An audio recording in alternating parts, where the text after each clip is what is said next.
क्यों चुन रहे हैं प्रदेश दर प्रदेश भाजपा को? यमुना साफ करने के लिए भाजपा को दिल्ली में सरकार चाहिए, ऐसा किसने कहा आपको?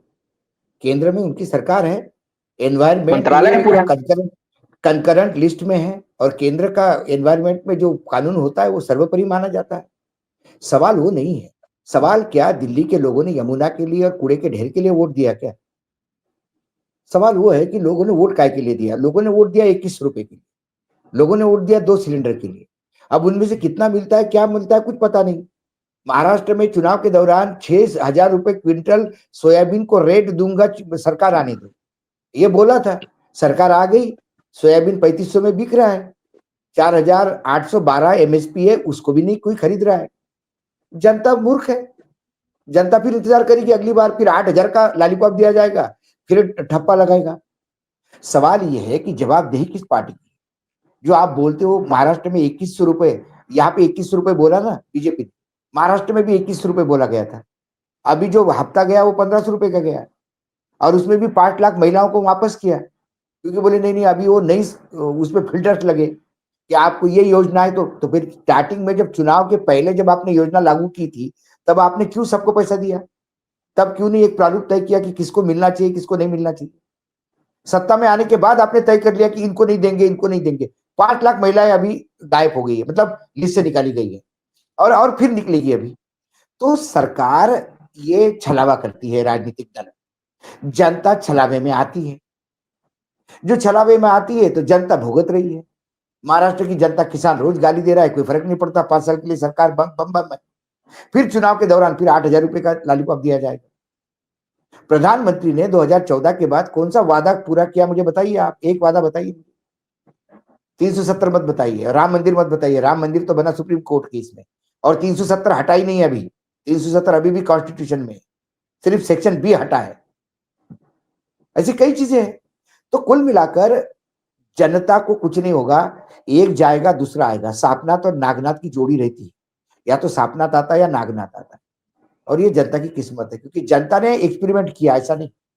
दिल्ली की जनता ने केजरीवाल पे विश्वास रखा, अन्ना हजारे के आंदोलन पे विश्वास रखा, और एक नया राजनीतिक दल का जन्म हुआ। और उस राजनीतिक दल ने, लेकिन मैं बार बार कहता हूं, अब अमिताभ जी मेरे से हो सकता है एग्री कर ले, कि हर पार्टी का अपना एक कैरेक्टर होता है, लेकिन सत्ता का एक अपना कैरेक्टर होता है। जो भी राजनीतिक दल सत्ता में आता है, सत्ता का कैरेक्टर उस पर हावी हो जाता है। फिर वही भ्रष्टाचार जिसके खिलाफ वो लड़ता है वो करने लगता है। वही व्याभिचार बोल बोल के जो सत्ता में आता है, वही व्याभिचार वो करने लगता है। सारे भ्रष्टाचारी आपको गले लगाने पड़ते हैं, सारे व्याभिचारी आपको गले लगाने पड़ते हैं। ना खाऊंगा ना खाने दूंगा बोल के मोदी जी आए थे, और जो भरपेट खा गए, जिनका मुंह भरबट भरा हुआ है खाने से अभी भी। 70-70 हजार करोड़ के सिंचाई घोटाले और 25,000 करोड़ का, मतलब 25-70 ऐसे हजारों में है। वो आज उप मुख्यमंत्री है, साथ में गोद में बैठ के बैठते हैं। जिन लोगों के ऊपर व्याभिचार के आरोप है वो लोग मंत्री है, मंत्री बने हुए हैं। जिनके ऊपर हत्या के आरोप है वो अभी मंत्री बने हुए हैं। तो किस व्याभिचार की, किस बात पे आप कहेंगे? कौन सा इस देश में एक नया एक रिफॉर्म चाहिए, चुनाव आयोग का इलेक्शन रिफॉर्म चाहिए, उसके तहत घोषणा पत्र, ये कानूनी जामा पहना दो इसको। जो घोषणा पत्र में बोलोगे यदि वो नहीं किया तो सरकार छोड़नी पड़ेगी। घोषणा पत्र जो है वो कॉन्ट्रैक्ट होना चाहिए नेता और वोटर के बीच का, और जो कॉन्ट्रैक्ट एक्ट है उसके तहत इसको लेना चाहिए। तो फिर बताते हैं क्या क्या बोलते हैं, कैसे कैसे करते हैं। सरकारें चल ही नहीं पाएंगी एक भी। तो सवाल ये है ना, तो नहीं नहीं, बोलने के पहले सोचेंगे ना। जबान हड्डी नहीं है तो बोल दिया और लोग बह गए। ये लोगों को भी सोचना चाहिए, लोगों को भी देखना चाहिए। अच्छा कर सकती थी कांग्रेस, अच्छा कर सकती थी। नहीं, देखिए कांग्रेस ने किया, लेकिन कांग्रेस ने, इसके पहले शीला दीक्षित की सरकार थी। शीला दीक्षित की सरकार के समय इतना अराजकता नहीं थी। यहाँ आम आदमी पार्टी से एक लोगों का एक तबका वो भी है, जो अमिताभ कह रहे हैं बिल्कुल, कि लोग एक एक एक ऐसा ग्रुप था, एक ऐसा वोटर का है दिल्ली में, जो ये कहता है कि यार केजरीवाल बार बार लड़ते रहता है केंद्र के साथ, ऐसा दिल्ली कोई भला नहीं होगा। ऐसे लोग आ जाए जो केंद्र के साथ मिलकर सरकार चला, तो दिल्ली का भला हो जाएगा। और जो अभी जो दिल्ली में राज कर रहे हैं, मतलब केंद्र में जो राज कर रहे हैं, वो इतने विंडेक्टिव है कि यदि उनकी सरकार आई तो थैले खुल जाते हैं, और उनकी सरकार नहीं आई तो थैले बंद हो जाते हैं। मैं एक छोटा उदाहरण देता हूं आपको। जब उद्धव ठाकरे की सरकार थी तो जो धारावी का जो प्रोजेक्ट था उसका टेंडरिंग हुआ, एक इंटरनेशनल कंसोर्टियम ने वो टेंडर लिया, लेकिन उसमें 200 एकड़ जमीन रेलवे की थी, रेलवे केंद्र सरकार के पास थी, रेलवे ने वो जमीन दी नहीं और टेंडर कैंसिल करने पड़े। फिर एकनाथ शिंदे की सरकार आई, यानी एनडीए की सरकार आई, फिर रीटेंडरिंग हुए, वो रीटेंडरिंग ऐसे किए गए जिसमें अडानी को ही मिले, और जैसे अडानी को टेंडर मिला एक सप्ताह के अंदर रेलवे ने जमीन रिलीज की। यह होता है केंद्र का रोल, क्योंकि धारावी के लिए बड़े प्रोजेक्ट के लिए वो 200 एकड़ जमीन देनी ही थी आपको, लेकिन आप रेलवे आपके पास है तो आप नहीं देंगे क्योंकि सरकार अपोजिशन की है, आप पैसा रोक लोगे। कल अभिषेक ने, ममता जी के भतीजे ने वो पार्लियामेंट में, लोकसभा में पूछा हमारा मनरेगा का पैसा कब दोगे? प्रधानमंत्री का फोटो थैले पे नहीं है या प्रधानमंत्री का फोटो कंट्रोल की दुकान, राशन की दुकान पे नहीं है, इसलिए आपने उनका पैसा रोक दिया, और बाकी जगह पैसा जो चाहिए वो। तो क्या ये कह सकते हैं कि लोग भाजपा को पसंद कर रहे हैं, इसकी वजह से भारतीय जनता पार्टी? भाजपा मजबूरी बन गई है लोगों की। केंद्र सरकार राज्य सरकारों के काम नहीं होने देते, राज्य सरकारों को पूरी तरह से रोक लेते हैं। आप देखिए कर्नाटक में कांग्रेस ने चावल देने का प्रॉमिस किया था, इस रेट में चावल देंगे, और कर्नाटक में कांग्रेस की सरकार आने के बाद कांग्रेस सरकार ने कहा कर्नाटक की कि हम चावल खरीदना चाहते हैं, केंद्र से चावल फ्री में नहीं चाहिए, खरीदना चाहते हैं। जैसे उन्होंने खरीदने का लेटर भेजा, केंद्र ने नया सर्कुलर निकाला कि हम किसी राज्य को अब चावल नहीं देंगे, अब हम मार्केट में चावल देंगे, महंगाई हो रही है।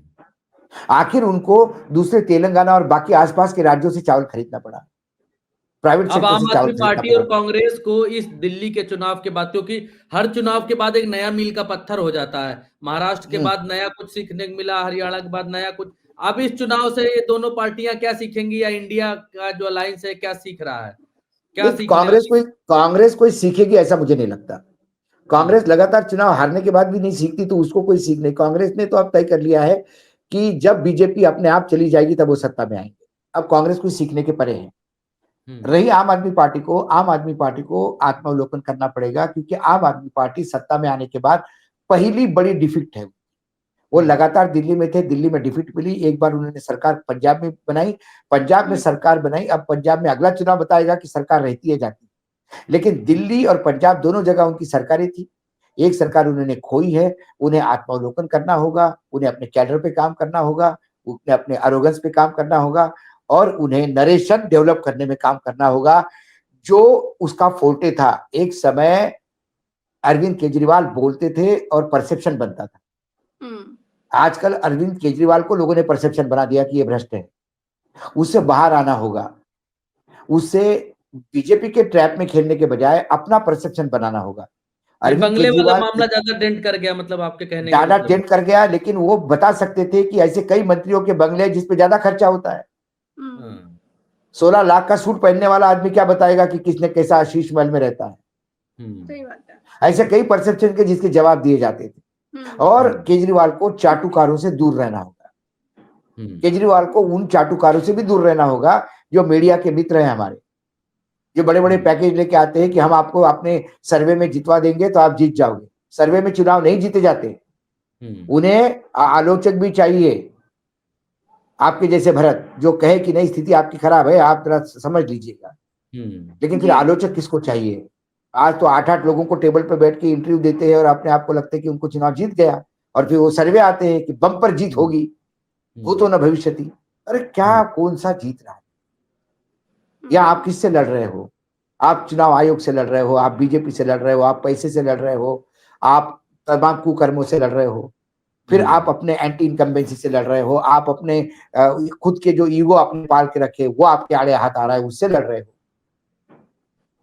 कई चीजों पे लड़ रहे हो आप। अशोक सर का कहना है कि इंटरव्यूज चुनाव नहीं जिताते हैं, या फिर आप ये जो आपका प्रोपेगेंडा नहीं चुनाव जिताता है। सही बात है। और भरत जी, इसलिए तो कहा गया दिन तक नियारे राखिए आंगन कुटी छबाए, इसीलिए ये बात कही गई है। राहुल लाल सर। हाँ, देखिए, मुझे जो दिल्ली के चुनाव हैं, पहले तो मैं मिल्कीपुर पे आ रहा हूं। मिल्कीपुर में हमें लग रहा है कि जिस तरह से बढ़त लगातार जो है कि भारतीय जनता पार्टी की बनी हुई है, तो वो परिणाम जो है कि अब उसमें कोई बहुत ज्यादा फेरबदल की कहानी तो मुझे अब समझ में नहीं आ रहा है। समय भी अब हो चुका है, तो अब मिल्कीपुर बीजेपी के शायद बीजेपी के पास ही है। और वो इसमें मैं दो पहलू जरूर जोड़ूंगा। एक तो इलेक्शन कमीशन ऑफ इंडिया का पहलू, प्रशासनिक पहलू, जो तमाम चीजें हैं, और दूसरी चीज है कि अखिलेश जी को अब नए प्रकार से रणनीति बनानी पड़ेगी। और केवल अखिलेश जी को ही क्यों, संपूर्ण विपक्ष को। अगर दिल्ली के संदर्भ में हम लोग बात करते हैं तो फिर ये चीजें आती है यहाँ पे कि आम आदमी पार्टी किस स्थिति में है। अभी हम लोगों ने देखा कि महाराष्ट्र और हरियाणा से काफी सीख लेने की कोशिश आम आदमी पार्टी ने की, चाहे वो मतदाता सूची का मामला हो, लेकिन वो लगातार आप इलेक्शन कमीशन ऑफ इंडिया को अब शिकायत करते हैं और उसके ऊपर कोई कार्रवाई नहीं होती है। बड़े मात्रा में जो है कि मतदाता सूची से लोगों के नाम हटाए जाते हैं, जोड़े जाते हैं। तो अब इसका क्या समाधान पॉलिटिकल पार्टी निकाले, ये बड़ा महत्वपूर्ण चीज है। लेकिन सबसे एक चीज मैं ये भी चीज कहूंगा कि जनता ने, बीजेपी अगर इस तरह अभी तक 46 सीटों पे है, 24 सीटों पे आम आदमी पार्टी है, तो आम आदमी पार्टी से भी कहीं कहीं लोगों का मोह भंग तो हुआ ही है। एंटी इनकम्बेंसी फैक्टर काफी ज्यादा था। जैसा मैंने पहले भी कहा कि उनका डिलीवरी सिस्टम मजबूत नहीं था। आम आदमी पार्टी के 3 कार्यकाल मैंने देखे दिल्ली में। एक तो जो 2013 में पहली बार जीते थे और 49 डे की जो सरकार चली थी, हमें लग रहा है कि वो जो बिल्कुल नायक मूवी के तरह का पूरा दृश्य जो है वो दिल्ली में 49 डे एकदम पूरे देश दुनिया ने देखा।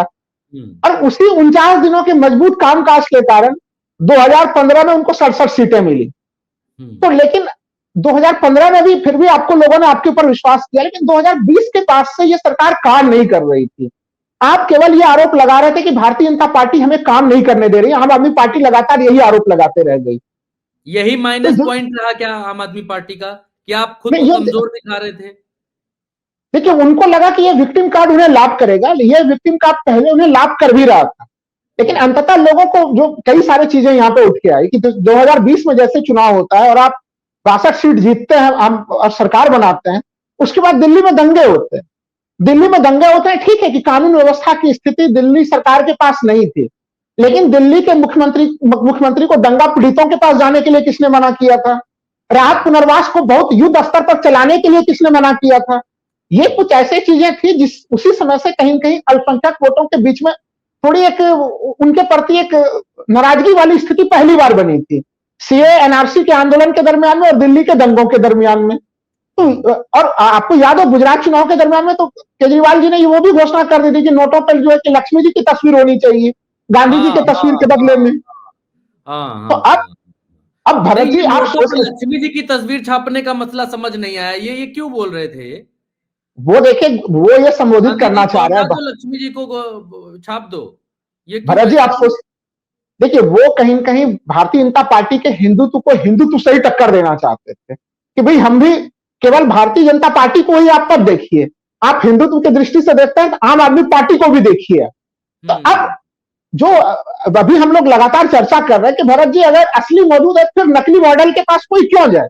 अगर किसी को कट्टर तौर पर सांप्रदायिक राजनीति में ही खासियत भी है कि भाजपा अपनी पिच में खेलने के लिए मजबूर कर देती और जो भाजपा के पिच में आकर खेलता है तब फिर वो हमेशा मुंह की खाती है। राहुल लाल जी ने 2 कारण बताए और दोनों बड़े मजबूत कारण बताते हैं। एक तो ये कि वो भाजपा की पिच पर जाकर खेलने लग गए और पहला डिलीवरी सिस्टम की कमी। रोतु मुख्यमंत्री साबित हुए इतने दिन में कि हर बात पे रो रहे हैं, हर बात पे रो रहे हैं, तो लोग कमजोर व्यक्ति को क्यों गद्दी पर बिठाना चाहेंगे? पहली बात ये। और ये लक्ष्मी वाला जो एंगल है, इस एंगल पे किसी ने ध्यान नहीं दिया। आपने बहुत वाजिब उठाया है कि गांधी जी को अगर आप लक्ष्मी जी को फोटो पर नोट पर बिठाएंगे तो गांधी जी को सरकाना भी तो पड़ेगा। वही तो आप सोचे ना, इसके कितने आप भारतीय जनता पार्टी के लोगों ने ये बोलने की हिम्मत नहीं की अभी तक कि हम नोटों पे जो है कि गांधी जी को हटा के हम किसी जो है कि धार्मिक प्रतीक को किसी को लाएंगे। वो काम आम आदमी पार्टी ने किया और उसके बाद आम आदमी पार्टी ये सोचे कि उनको जो है कि सबों का वोट भी मिल जाए। तो ये तो देखिए, दोनों चीजों के एक साथ नहीं हो सकती कभी भी। आपका डिलीवरी सिस्टम भी वीक है, आपका डिलीवरी सिस्टम आपका वीक हुआ क्योंकि हमने उनके मजबूत डिलीवरी सिस्टम को भी देखा था। तो जब आप पहले मजबूत डिलीवरी सिस्टम आप दे सकते थे और अब आप नहीं दे रहे हैं और आप कह रहे हैं केंद्र सरकार के माध्यम से रुकावटें आ रही हैं। तो लोगों को देखिए, लोगों ने शीला दीक्षित के उस दौर को भी देखा था। हालांकि शीला दीक्षित जब मुख्यमंत्री थी तब उस समय अटल बिहारी वाजपेयी होते थे प्रधानमंत्री। तो अटल बिहारी वाजपेयी और नरेंद्र मोदी को बिल्कुल, एक तो मैं कभी नहीं मानूंगा, कोई नहीं मानेगा इस पैनल में, लेकिन फिर भी एक जो तालमेल की स्थिति जो नहीं बनी, तो लोगों को यह भी लगा कि ठीक है, जिनके हाथ में है, अगर केंद्र में वही है और वही अगर दिल्ली चलाते हैं तो राज्य भी उन्हीं को देख लिया जाए। लेकिन फिर भी एक जो सवाल आपने पूछा कि क्या अब यमुना साफ हो जाएगी, तो देखिए यमुना साफ नहीं होगी, मैं तो आपको डंके के चोट पे कह रहा हूं, अभी ये घोषणा हो या बाद में हो। उत्तर प्रदेश में 2022 में जब भारतीय जनता पार्टी आई थी, तब उन्होंने घोषणा की थी कि होली पे गैस सिलेंडर फ्री मिलेगा, दीपावली पे फ्री मिलेगा। 2022 के बाद कितने होली और दीपावली बीतते चले गए प्रज्ञा जी, और कितने लोगों को फ्री का मुफ्त गैस सिलेंडर मिला उत्तर प्रदेश में। तो भारतीय जनता पार्टी दावे और वादे तो जरूर करती है, लेकिन उनके आश्वासनों पे किसने विश्वास किया, और उसके आधार पे उनके फ्रीबीज पे क्या किसी ने विश्वास किया, ये कई बड़े सवाल हैं कि खड़े हो रहे हैं यहाँ पे, क्योंकि बीजेपी उसमें भरोसे लायक तो बिल्कुल नहीं है उसमें। हालांकि उत्तर अभी दिल्ली के चुनाव में उन्होंने बंपर जो है कि एक चरण में नहीं, उन्होंने 3 चरण में जो है कि अपनी फ्रीबीज की घोषणाएं की जम के। जो देखिए, मिल्कीपुर का जो चुनाव है वो, उसके बारे में इतना ही कहा जा सकता है कि अखिलेश यादव को जिन चीजों का अंदेशा था वो सारी चीजें धरातल पर सही साबित होती दिख रही हैं। और उन्होंने जब चुनाव आयोग को कफन भेजा था, तो जाहिर बात है उनको ये अंदाजा था कि वहां के चुनाव का नतीजा क्या होने वाला है। तो एक तो वो, और ये निश्चित तौर पर बीजेपी इसको अपनी जीत की तरह प्रचारित करेगी ही करेगी, और आम आदमी, समाजवादी पार्टी की एक तरह से हार के तौर पर प्रचारित किया जाएगा कि हम वहां से आपका सांसद है और उन्हीं के बेटे जो है वो हार गए चुनाव। लेकिन जिस तरह से भारतीय जनता पार्टी ने लोकसभा चुनाव में उत्तर प्रदेश में पराजय के बाद, मतलब मुंह की खाने के बाद, जिस तरह से उपचुनावों में प्रशासन तंत्र का सहारा लेकर के किस तरीके से चुनाव जीते, ये हमने देखा है। और मैंने जो बात अभी थोड़ी देर पहले कही थी कि विपक्ष को जिस हमलावर तरीके से बीजेपी की इन टैक्टिक्स का मुकाबला करना चाहिए था, अनफॉर्चुनेटली अखिलेश यादव के अलावा जो है वो स्वर होता तो क्या बीजेपी मिल्कीपुर जीत सकती थी? मैंने वही बात तो कही है, मैं वही तो कह रहा हूँ, मैं वही कह रहा हूँ। इलेक्शन कमीशन जो मैंने कहा ना कि अखिलेश यादव का ये कहना कि इलेक्शन कमीशन को मर चुका है इलेक्शन कमीशन, इसका मतलब था कि उनको इस बात का अंदेशा था कि वो क्या वहां होने जा रहा है चुनाव के नतीजों में।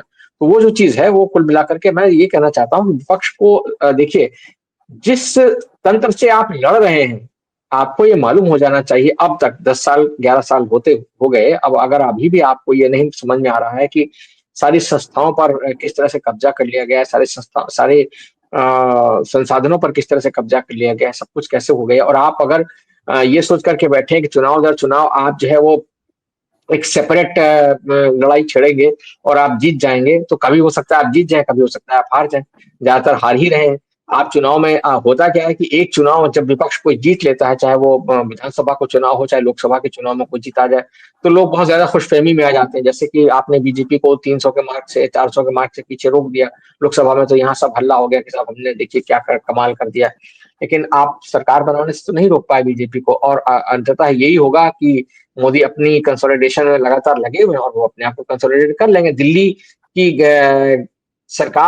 में सरकार बनाना देखा जाए तो एक तरीके से सिर्फ नोशनल सरकार है दिल्ली में किसी भी पार्टी की, क्योंकि दिल्ली में ऑलरेडी जो पुलिस का प्रशासन का मामला है, ये लैंड का मामला है, जो जमीन है वो केंद्र सरकार के पास है, उसका अधिकार डीडीए के थ्रू, और पुलिस प्रशासन जो है वो दिल्ली पुलिस के जरिए गृह मंत्रालय के अधीन में है। बाकी सारे अधिकार भी जो है वो सुप्रीम कोर्ट तक का डिसीजन पलट करके जब ऑर्डिनेंस ले आया गया कि नहीं साहब एलजी ही एडमिनिस्ट्रेटर होगा यहाँ का, तो सब कुछ आपने केंद्र सरकार के अधीन ही कर दिया था पहले से ही। तो यहाँ पर बस कुल मिलाकर के इसको डबल इंजन की सरकार कहना भी एक तरह का भुलावा देना है, क्योंकि कुल मिलाकर यहाँ पहले से ही केंद्र सरकार की सरकार है और केंद्र सरकार ही चला रही है जो कुछ भी है। सिर्फ ये कि लेकिन उस पर भी आपको जो है एक वहां पर बैठा हुआ व्यक्ति बर्दाश्त नहीं था, जिसके बारे में ये कहा जाता था कि वो बीजेपी की बी टीम है लगातार एक। और आप देखेंगे कि सोशल मीडिया पर तमाम जगहों पर ये चल रहा है कि आरएसएस ने जो है वो बी टीम से मुक्त करा के यहाँ का साम्राज्य जो है वो ए टीम को दे दिया है आरएसएस ने, क्योंकि हमको मालूम है कि आरएसएस वाले मतलब संगठन जो है इस बार काफी सक्रिय था दिल्ली के विधानसभा चुनाव में, तो वो उसने कहीं ना कहीं अपना दमखम दिखाया है। और जैसा मैंने पहले कहा कि ये